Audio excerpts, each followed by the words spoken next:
Theresa May's gamble on a snap election appears to have backfired. That's if the exit polls at the UK general election are to be believed. Well, joining me now to talk about it is the managing editor of FT.com, Robert Shrimsley, and Matt Singh, our election analyst. Matt, what's going on?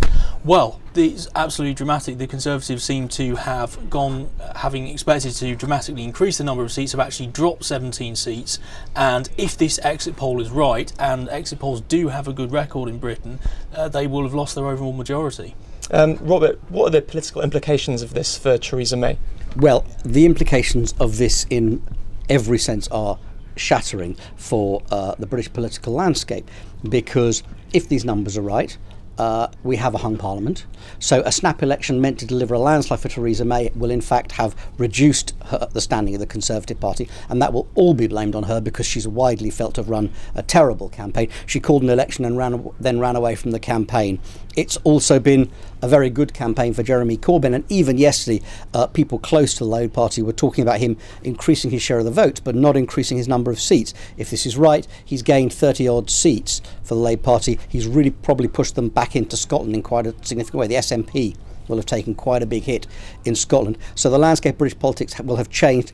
It's quite hard to see Theresa May having a long-term future as Prime Minister, and it's quite hard, if these numbers are spot on, to see us avoiding another election sooner rather than later. And this election, of course, was called as a second referendum on Brexit in many people's eyes. What's the outlook now for the Brexit negotiations? I mean, she built her campaign around this. Where does that go from here? It's an extremely good question. It's worth noting that the pound has fallen not far short of 2% almost immediately upon these exit polls. So the markets clearly think this is chaos. The Conservatives warn that you could have a coalition of chaos. Well, you may actually have chaos, whether a coalition or not.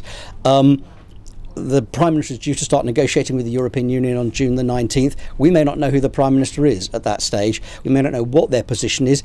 The Labour Party did not campaign against Brexit, although its tone in its manifesto was much softer towards the single market. And Jeremy Corbyn is much less hung up on immigration than Theresa May is. But until we have any kind of clarity about the government, it's very hard to say. The only thing one can say with some conviction is that the public would seem to have voted for parties taking a softer view on Brexit.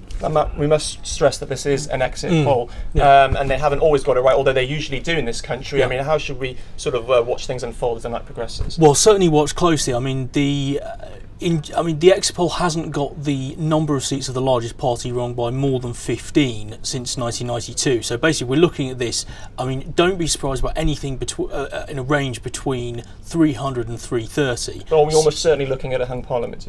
It's very likely. I mean, the exit poll would have to be wrong by more than it usually is for it to be a majority. Although that's certainly still possible. Okay, Robert, Matt, thanks very much.